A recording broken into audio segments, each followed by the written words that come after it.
In the late 1970s, I wanted to be a national company. We started expanding into Indiana, Illinois. We became the largest owner of property in the state of Arizona. We, in very early 1981, opened an office in Dallas. At that time, Dallas was a can-do. Detroit was a cannot-do. Dallas seemed actually the perfect spot. You know, it's Texas, it's always, even back then, felt entrepreneurially welcoming. So Craig and the executive management team decided to move the company headquarters to Dallas.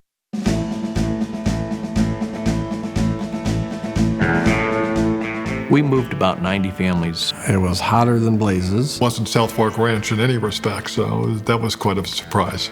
I looked at my wife and I says, what do you think? And she says, let's move. I knew I had to buy some cowboy boots. It was hotter than hell. I wondered the first month, what the heck did we get into? It was scalding hot, scalding hot. I actually liked it, yeah, especially liked the weather. Yeah, some people say it's hard to break into a new place. Dallas was very welcoming to me.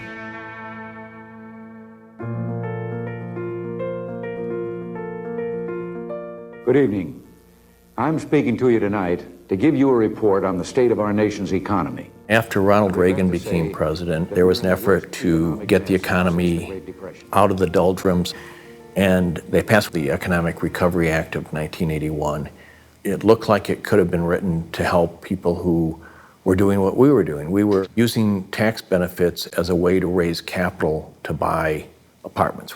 You form a partnership agreement, and you would go offer people an opportunity to become limited partners. A doctor or professional, in most cases that had a high taxable income, would place an equity interest in a partnership and receive the benefits offsetting his tax liability. In real estate, we were given shorter depreciation lives so that somebody could put $1 as an investment in and they could get $2 of tax write-off that same year. A person could put $100,000 in and get $200,000 deductions. So in effect, you put in nothing. And then you got the tax benefits. All real estate is concerned about investors. There are two important questions that they ask. First, when is a good time to invest? And second, who with? As far as when is a good time to invest, I can't think of a better time than now. Who do you invest with? Well, I'm biased. I think Hall Real Estate offers investors a great opportunity because we truly care. We have financial strength, but most importantly, we have people strength. Most people don't realize that by early 80s, the portfolio tipped almost 88,000 units of multifamily at that time, which was a phenomenal growth. We could barely keep up with the demand for our investment products. I knew almost all of the investors personally. We had a little over 10,000 investors. The cornerstone of Hall Real Estate's profitable ventures is our on-site team of property management professionals. Our property managers, both at our apartments and our office buildings, are supported and guided by property vice presidents who are seasoned veterans. Properties owned and managed by Hall Real Estate are run in a caring, hands-on, responsive manner. We had a box on the wall that said "We Care," and there was a suggestion box. The We Care creed, the We Care plaques and all the properties. We cared about someone's maintenance requests. We cared about someone's issues that they had, and we addressed them.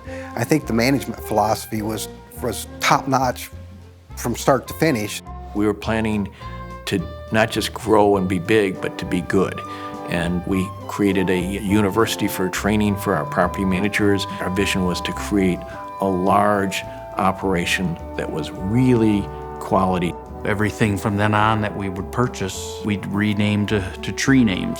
I thought it was pretty neat, pretty creative. The feeling was trees create shelter and shade, and the trees were a good fit for an apartment property, for a name.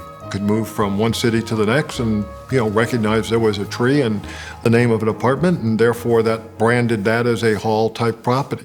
Tom, can you rattle off some tree names for us? Oh my goodness, yeah.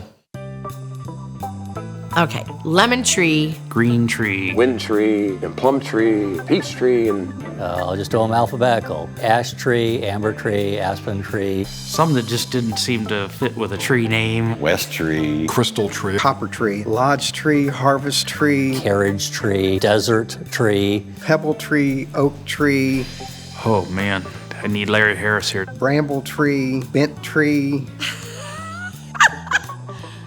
I'm so bad at this. Pine tree, oak tree. Spice tree, plum tree, willow tree. We wanted to buy properties that were all for adults, and we wanted to call it adultery.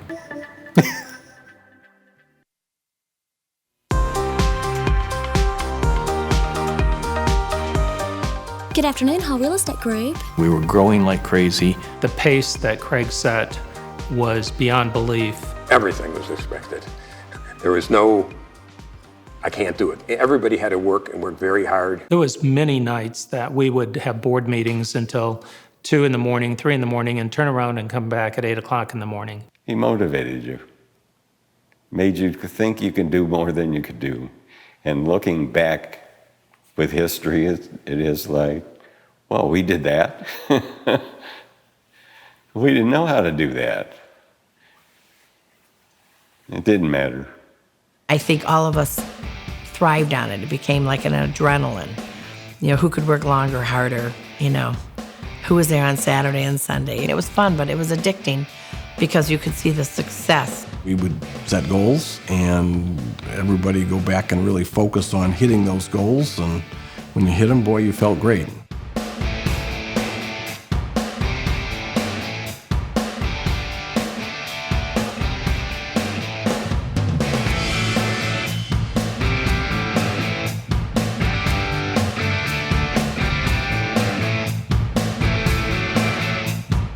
We were all working very hard, but we were all young. We were having fun, so we worked hard and played hard. At that time, we had a private airplane, and we used to have year-end parties with our investors, and we literally would be flying from one party in Atlanta to the next party in Detroit to the next party in Dallas. It was one day there and back. I guess we only allowed one day off for parties, so we did it all one day. My guess is that Craig felt to be a Texan, he needed to be tied to something big. And the Cowboys is about as big as you can get in Texas. I became a part owner of the Dallas Cowboys, and I guess that made me a Texan. It was nice because he had a box as part of it. We went a few games. It's much better in the box than sitting out in the stands. The euphoria during that period of 74 to 84, we believed that we could have lavish parties and celebrate the successes along the way. It was only right to give them to the employees and show our gratitude towards them. They were really great times, really great times.